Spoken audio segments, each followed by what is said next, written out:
Hi, just flip on.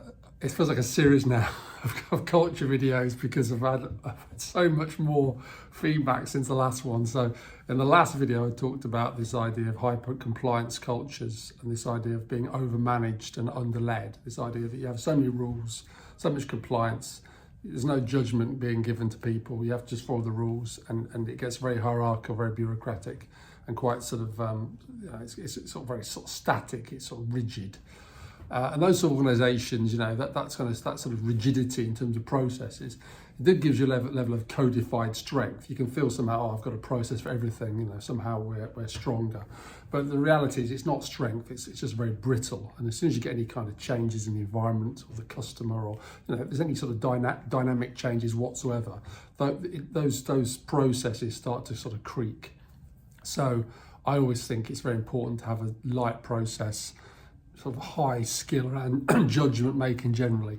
But I got a lot of feedback on this. So people give examples of like operating discipline, which is something I think a little bit different. So operating discipline is saying, okay, when you run things in organizations, whether it's payroll or whether you're operating a vehicle and you're driving around the streets, or you're preparing a meal in a kitchen as a chef, there's a professional trained right way to do things. You might argue that as a must. There's probably a must for how you hold a knife to chop a carrot, and there's probably a must in terms of how you should be driving a sort of a delivery vehicle, or you're operating a piece of machinery.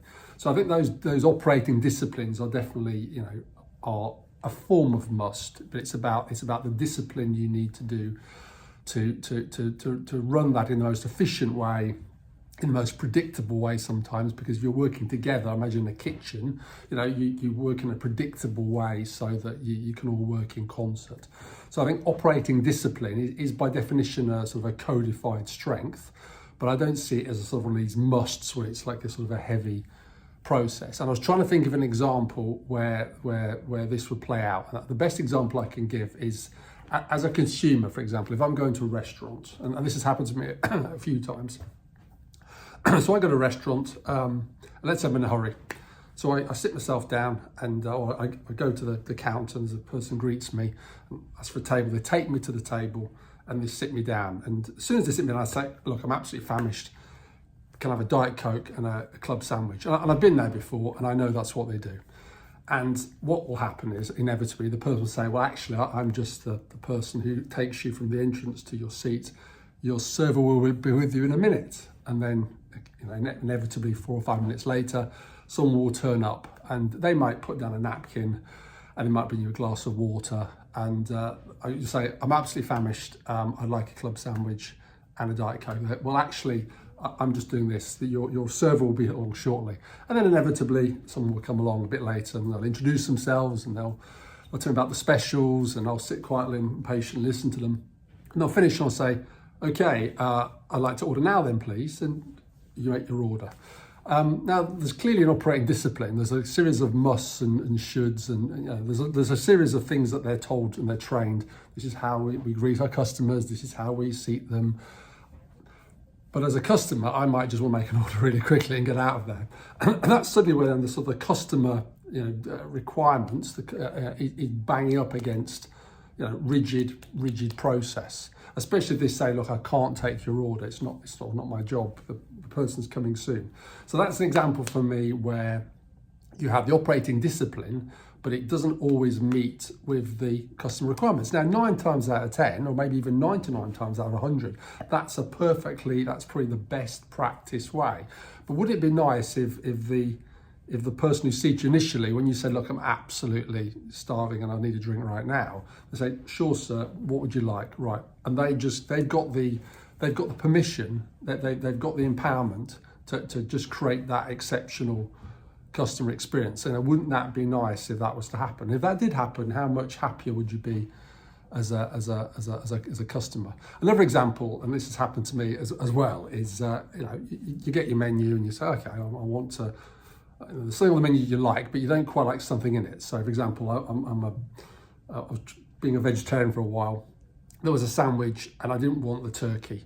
And on the menu, there's an option to add in turkey for things, and there's an option to add in halloumi for things. And halloumi is cheaper than turkey. So I said, okay, I'd like to order this, but I want to take the turkey out and I want to put the halloumi in. And I don't mind paying extra, but actually it looks like it's probably cheaper on the menu. And the look of sort of often horror on the face of the server to say, oh, you want to go off menu, and 9 times out of 10 they'll come back and tell you how it's completely impossible to do that. And then it's this awkward moment where you sort of go, well, okay, well, I'll order it and I'll just take the turkey out and I'll put it on the side. So again, you'll have processes in place. They'll have these musts that are there, and it's there to drive operating discipline and efficiencies and all those really good things. But if that stops you having a great customer experience, well, what was the point in the first place? Surely the whole point of these processes is to drive, happy customers. So I think organisations, if they were really to explore must, should, may, they would find many places in an organisation where they could remove some of the sanctions and the control. They could give greater empowerment. They could focus on maybe the big picture, which is strategically what are we trying to do here, and allow people to make more decisions themselves. Now, clearly there's a limit to that, and we're not saying people can then just create their own menus in restaurants. But my sense is that if you want to create a competitive advantage in your company, you want to move faster with less bureaucracy and be more customer focused, examining your must, should, mays as a culture wouldn't be a bad place to start. So I hope that helps, and I'm sure now I'm going to get even more questions coming back on this. So thank you very much.